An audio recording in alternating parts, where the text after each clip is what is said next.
Stay away from him! Hand him over! Not a chance! No, don't fight this harder! Elara Kane never believed in heroes.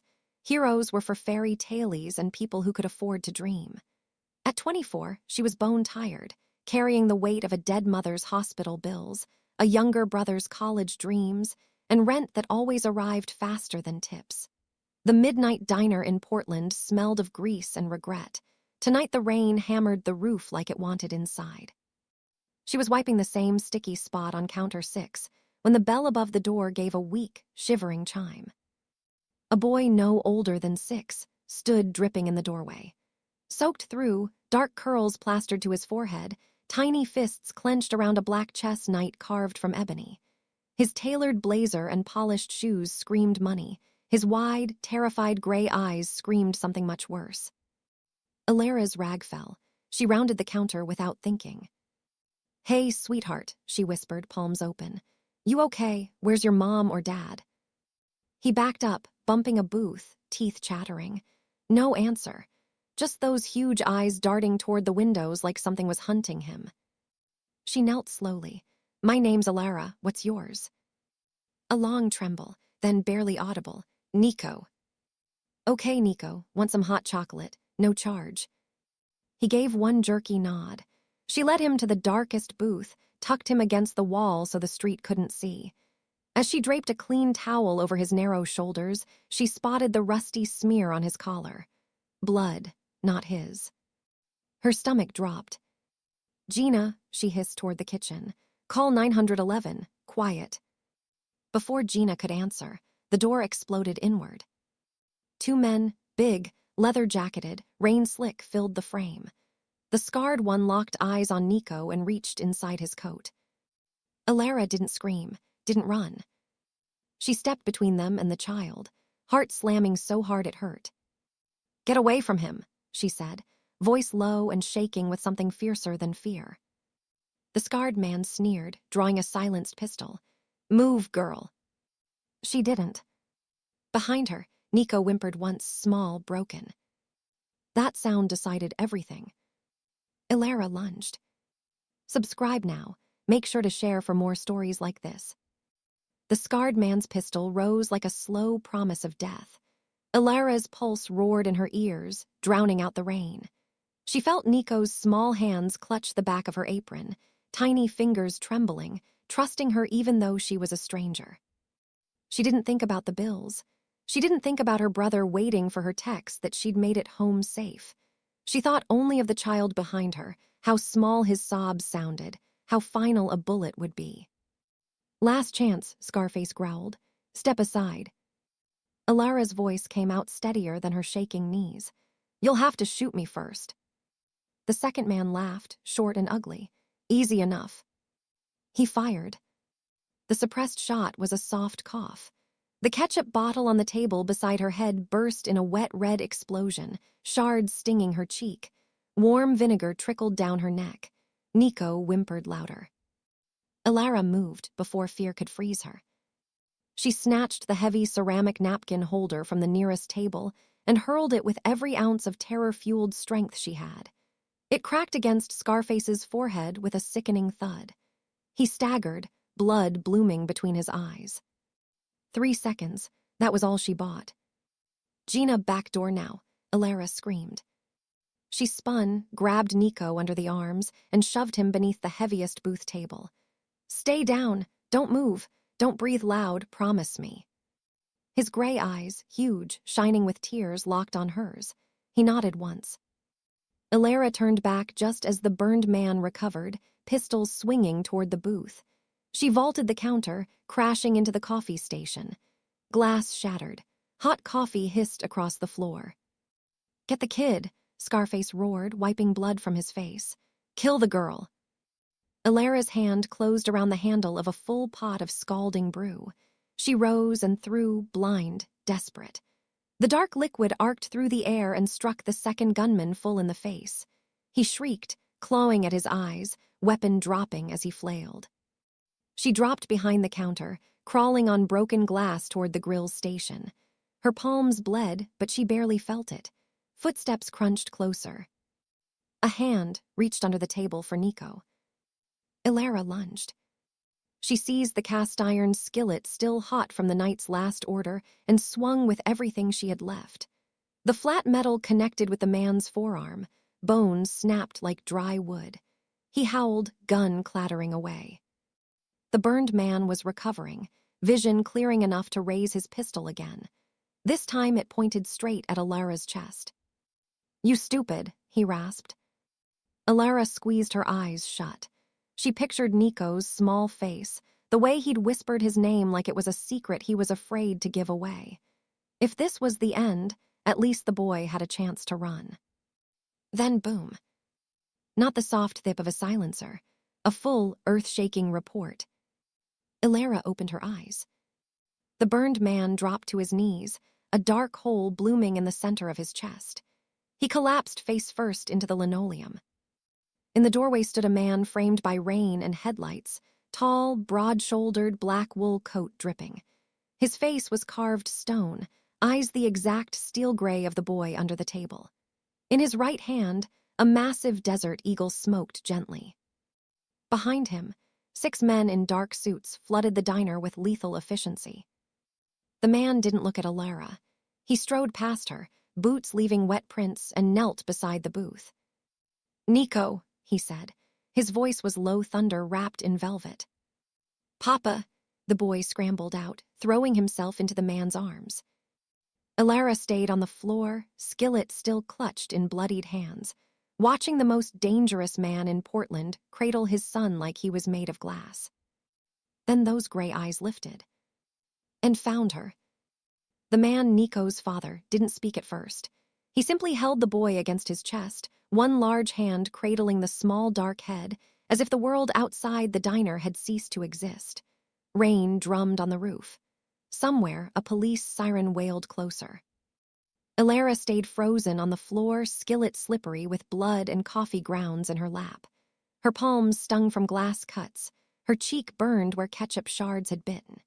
She couldn't look away from the way the boy melted into his father's arms, the way those steel-gray eyes, identical to the man's, finally fluttered closed in exhausted relief. The man rose slowly, Nico still wrapped around him like ivy. Only then did he turn fully toward Ilara. His gaze raked over her, stained uniform, trembling hands, the skillet she still clutched like a talisman. Something flickered in those cold eyes. Not warmth. Not yet. Recognition, maybe, or calculation. "You," he said. The single word carried weight. Ilara swallowed. Her throat felt raw. "Ilara, my name is Ilara Kane." He inclined his head once, as though filing the information away. "Damien Voss." The name landed like a stone in still water. Everyone in Portland knew it, even if they pretended otherwise. Real estate developer on paper. Head of the Voss syndicate in truth, the man who owned half the docks and most of the shadows that moved across them. One of his men stepped forward tall, scarred at the jaw, calm in the way only professionals are. "Sir, police ETA 3 minutes. We need to move." Damien's jaw tightened. He looked down at his son, then back at Ilara. "You called them." "My coworker did," her voice cracked. "I told her to." A muscle ticked in his cheek. "Unfortunate." He shifted Nico higher on his shoulder. The boy stirred, murmuring something soft and sleepy. Damien pressed a kiss to the top of his head, brief, almost violent in its tenderness, before speaking again. "You saved him." Ilara's laugh came out broken. "I threw coffee and a frying pan. That's not saving." "You stood between my son and bullets." His tone allowed no argument. "That is exactly saving." He reached into his coat. Ilara flinched instinctively. Instead of a weapon, he withdrew a crisp white handkerchief and extended it. She stared at it like it might bite. "Wipe your face, Miss Kane." She took it with shaking fingers.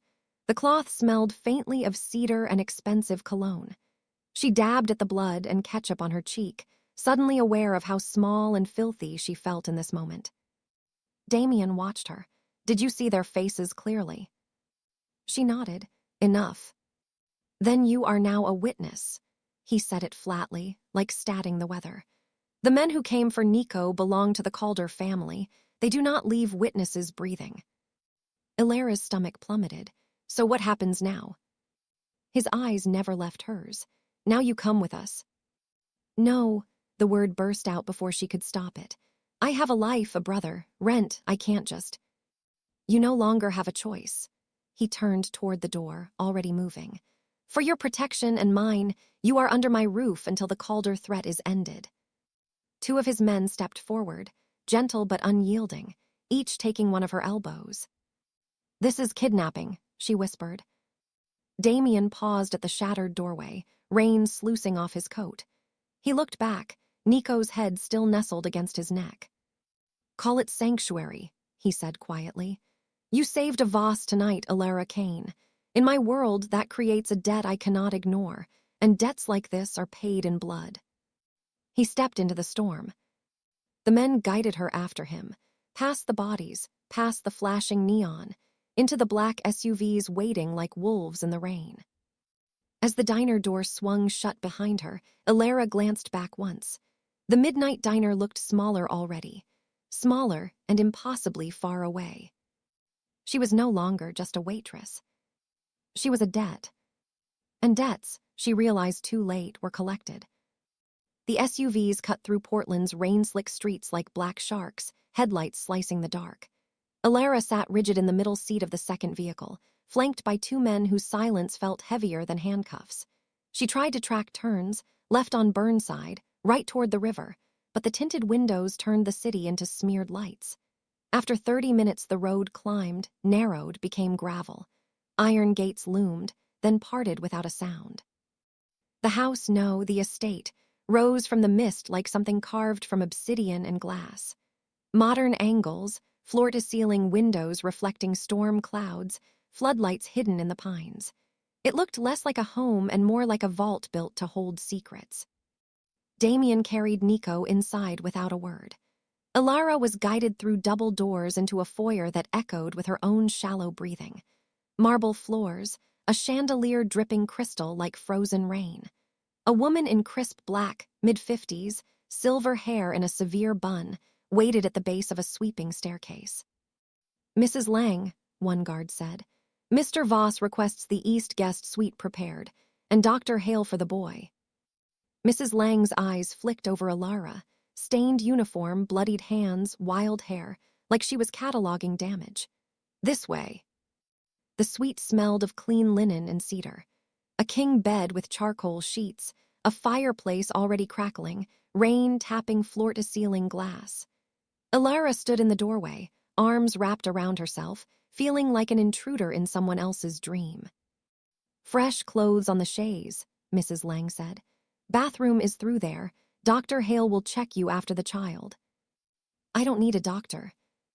Mrs. Lang's gaze softened a fraction, not pity, but something close to understanding. You will. Shock hides pain until it doesn't. She left without another word. Ilara sank onto the edge of the bed. Her reflection in the dark window stared back pale, hollow-eyed, still clutching Damien's handkerchief like a lifeline. She pressed it to her face. It still carried his scent. Cedar. Smoke. Something darker. A soft knock. The door opened before she answered. Damien stood there, coat gone, sleeves rolled to the elbows. A fresh bandage wrapped his left forearm, blood already seeping through in thin red lines. Nico must have been settled. His shoulders carried less tension now. Dr. Hale says Nico is unharmed. Bruised ego, nothing more. His voice was quieter here, almost careful. You. Ilara lifted her hands. Glass cuts glittered like tiny stars under the lamplight. I'll live. He crossed the room in 3 strides, knelt in front of her without asking permission. Up close he was overwhelming. Broad shoulders, faint scar along his jaw, eyes the color of winter steel. He took her right hand gently, turned it palm up, studied the cuts. You should have run, he said. I couldn't. Why? She met his gaze. Because he was 6, and alone, and scared, the same reason you'd have done the same for him. Something flickered across his face, surprise, maybe grief. He released her hand, stood. You don't know me. I know enough. You kissed the top of his head like the world was ending. That's not the move of a monster. He exhaled through his nose, almost a laugh without humor. Monsters love their children too, Alara. It doesn't make them less dangerous. He walked to the window, stared into the rain. The Calders won't stop. Nico was their message, you're now part of it. So I'm a prisoner. A guest, he corrected, turning back. With full access except the front gate, for now. Alara stood. And my brother, my life. Your brother believes you accepted a sudden live-in position with a private family up the coast. Generous pay, immediate start, he won't worry. You forged that. I protected him, Damien's voice dropped. If the Calders know where you are, they'll find him next. Leverage. Alara's knees buckled. She sat hard. How long? Until I end them. He said it simply, like promising rain tomorrow. Or until they end me. Silence stretched, thick with rain and unspoken bargains. Damien moved to the door. Sleep. Tomorrow we talk terms. Terms, she echoed. You saved my son. He paused, hand on the knob. In my world, that makes you family, whether you want it or not. The door clicked shut. Alara stared at the handkerchief in her lap, now stained with her own blood. Outside, the storm howled against unbreakable glass. She was safe. She was trapped. And somewhere deep inside, a small, terrified part of her wondered which felt worse. Morning light filtered through bulletproof glass, pale and cold. Alara woke to the sound of distant thunder, or maybe it was her own heartbeat still racing from dreams of silenced pistols and a boy's small hand in hers. The bed was too soft, the room too quiet. She sat up, wincing at the pull of fresh bandages on her palms. Someone had come in the night to clean and wrap her cuts while she slept. A soft knock. The door opened a crack. Nico peeked in, dark curls tousled, wearing oversized silk pajamas that made him look even smaller. He clutched the black chest knight like a talisman. Alara, his voice was barely above a whisper. She smiled despite everything. Hey, little knight, come here. He padded across the carpet and climbed onto the bed without hesitation, burrowing against her side. She froze for a second, then wrapped an arm around him, careful of her bandages. He smelled like clean laundry and the faint sweetness of hot chocolate from last night.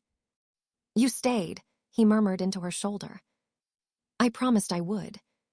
He pulled back just enough to look up at her. Those gray eyes, Damien's eyes, were serious. Papa says you're brave, like a queen on the board. Alara's throat tightened. Queens protect their pieces. Nico nodded solemnly. Papa says I have to be careful. The bad men want to take me because I'm his heir. The word sounded too big for his mouth. She brushed a curl from his forehead. They won't get you, not while I'm here. A shadow fell across the doorway. Damien stood there, already dressed in charcoal slacks and white shirt, sleeves rolled to reveal the bandage on his forearm. He watched them, sun curled against the stranger who had bled for him, with an expression she couldn't read. Breakfast, he said quietly. Sunroom, both of you. The sunroom overlooked a walled garden still dripping from the night's rain. A long glass table held coffee, fruit, pastries. Nico sat between them, already reaching for a croissant. Damien poured black coffee into 3 cups without asking. Alara took hers, needing the warmth more than the caffeine. Thank you, for everything. Damien's gaze flicked to her bandaged hands. You're welcome, though gratitude feels inadequate. Nico looked between them. Can Alara stay forever? The question hung like smoke. Damien set his cup down. Alara is here until it's safe, then she decides. Alara met his eyes. And when will that be? When the Calders are ashes. He said it without heat, like stating a fact of nature. She exhaled slowly. I need to call my brother, he'll worry. Already handled. He received a text from your phone last night, said you got a sudden live-in tutoring job. High pay, remote location. He replied he's proud and to send pictures when you can. Alara's stomach twisted. You used my phone. I protected your family. No apology in his tone. The Calders have resources. One call traced is all it takes. She stared into her coffee. So I'm invisible now. You're essential now. Damien leaned forward slightly. Nico trusts you. He hasn't let anyone close since his mother died 3 years ago. Not nannies, not staff. You. Nico reached for her hand under the table. She squeezed back. Damien continued, voice lower. I need someone he trusts watching him when I can't. Someone sharp. Someone who sees moves before they happen. He nodded toward the chess set already laid out on a side table, black and white pieces gleaming. You play. My dad taught me. We couldn't afford much else. Then play with him, teach him, keep him steady. Alara looked at Nico, who was watching her with quiet hope. Then at Damien, cold, controlled, yet fraying at the edges where his son was concerned. I'm not a nanny, she said. You're more than that now, he stood. Mrs. Lang will show you the library. There's a wardrobe in your room, clothes that fit. Burn the uniform if you want. He paused at the door. One more thing. The Calders know your face. If you leave these walls without my men, you won't make it to the gate. Alara lifted her chin. Then I guess I'm staying. Damien's mouth curved, just a fraction. Not a smile, acknowledgement. Welcome to the board, Alara Kane. He left. Nico tugged her sleeve. Will you play chess with me now? She looked down at the boy who had already claimed a piece of her heart. Yeah, sweetheart, let's play. Outside, rain began again, soft, relentless. Inside, a new game had started. And Alara was no longer a pawn. She was beginning to understand she might be something far more dangerous. 2 weeks bled into each other like ink on wet paper. The Voss estate, once a cage of glass and steel, began to feel almost familiar.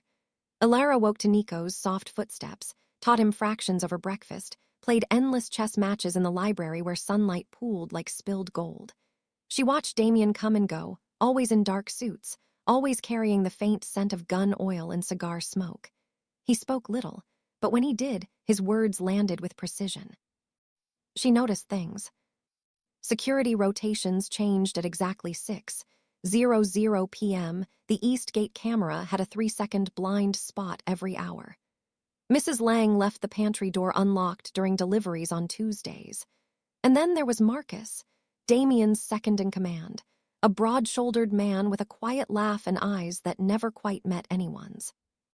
Marcus was always there when Damien was. One stormy Tuesday evening, the power flickered out in the West Wing. Alara, carrying candles from the supply closet, paused in the shadowed hallway. Voices leaked from the half-open library door. Getting soft, Marcus, distracted by the boy. And now this girl, he's keeping her like a pet. Marcus's low rumble. He's cautious, always has been. Caution is fear dressed up pretty. The other voice, sharper, younger, was unfamiliar. The Calders offered terms. Cede the riverfront warehouses, they back off Nico. Damien says no, wants blood. I say we take the deal, if he's unavailable to argue. Alara's blood turned to ice. She pressed against the wall, heart hammering. Marcus exhaled. You're talking treason. I'm talking survival for all of us. He's blind to it. The girl's making him weak. A chair scraped. Footsteps. Alara backed away too fast. A floorboard groaned. Who's there? Marcus barked. She ran, bare feet silent on carpet, diving into the linen closet just as the library door flew open. Candlelight swept the hall. Probably the wind, the unknown voice muttered. I don't like loose ends, Marcus said. Check the perimeter. Alara waited in darkness, lavender detergent stinging her nose until silence returned. She slipped out, raced to Damien's study, empty. He was still out. She locked herself in her room, shoved a chair under the knob, and sat on the floor hugging her knees until 2:00 a.m. The front door opened below, heavy footsteps on marble. Damien. She flew down the stairs in her nightshirt. He was in the foyer, unbuttoning his shirt, fresh blood seeping through a bandage on his ribs.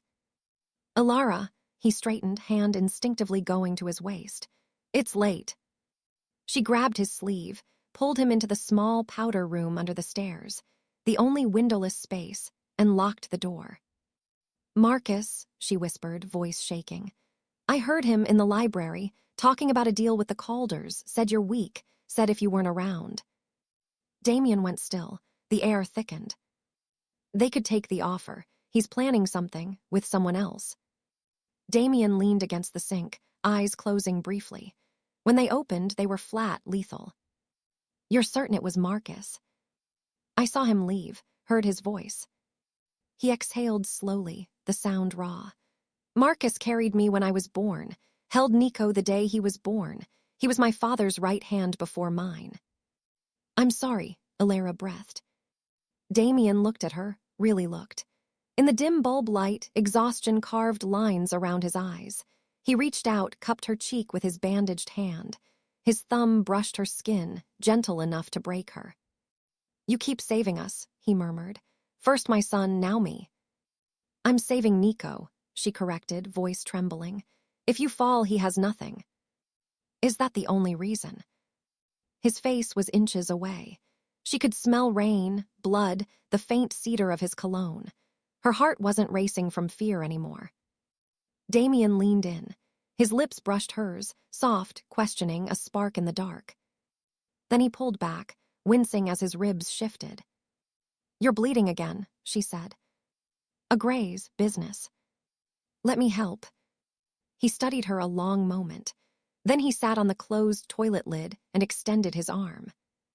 Trust the waitress, he said quietly. Alara tore a strip from her nightshirt hem, hands steady despite everything. As she rebound the wound, their eyes met. The storm outside howled. Inside, something quieter began to break open.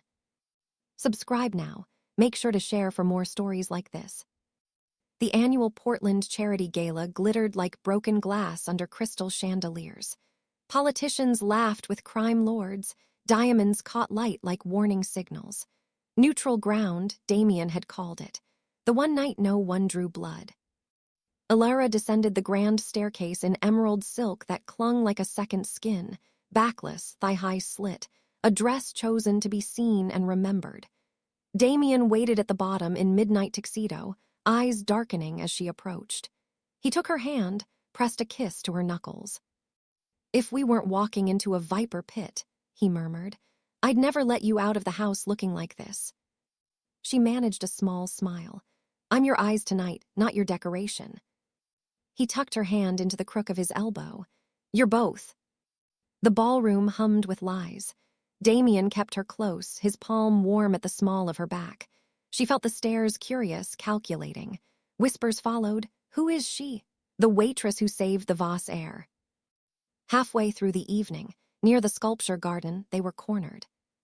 Victor Calder, broad, bulldog-faced, the man who'd ordered Nico's death, approached with Marcus at his shoulder. Alara's blood turned cold. Damien, Calder smiled, teeth yellow, and the brave little shield, quite the upgrade from diner aprons. Damien's body tensed. Victor, enjoying the champagne. I hear betrayal pairs well with vintage. Calder chuckled. Let's talk business. Surrender the riverfront warehouses. We end this quietly. Nico stays safe. My answer hasn't changed. Pity, Calder leaned closer. Because the Port Authority received an anonymous tip about your shipment tonight. Raids already in motion. You'll be in cuffs by dawn. Alara stepped forward before Damien could respond. Actually, she said, voice clear as bell, you might want to verify your sources. Calder's eyes narrowed. The help speaks. The shipment was moved 3 hours ago, she continued, bluffing with every shred of courage. Old textile mill on the east side. Empty crates waiting at the warehouses. If they raid, you get headlines and a harassment lawsuit. Calder glanced at Marcus, who looked suddenly pale. He hadn't known. Damien hadn't told anyone. Alara pressed on. And I hear Calder holdings are heavy in offshore accounts. Be a shame if encrypted ledgers found their way to the IRS. Accidents happen. She was inventing details, but she said it like gospel. Calder paled. You're bluffing. Are you willing to bet your empire on it? Silence stretched. Calder stared, then spat. We'll speak again. He turned on his heel, Marcus trailing like a shadow. Damien steered Alara toward the exit, grip tight. Did we move the shipment? No, he said, a rare grin breaking. But I'm calling my men now. Outside, cool night air hit them. Valet brought the car. Damien opened her door, eyes burning with something fierce. "You were magnificent," he said. "You saved us all." "I just played the board," she breathed. They slid inside. As the car pulled away, Damien looked at her. Desire, respect, something deeper. "Ilara." The world exploded. An SUV rammed their side. Glass shattered. Metal screamed. The car spun, flipped, rolled into darkness. Ilara's last thought before black. Nico. Subscribe now. Make sure to share for more stories like this.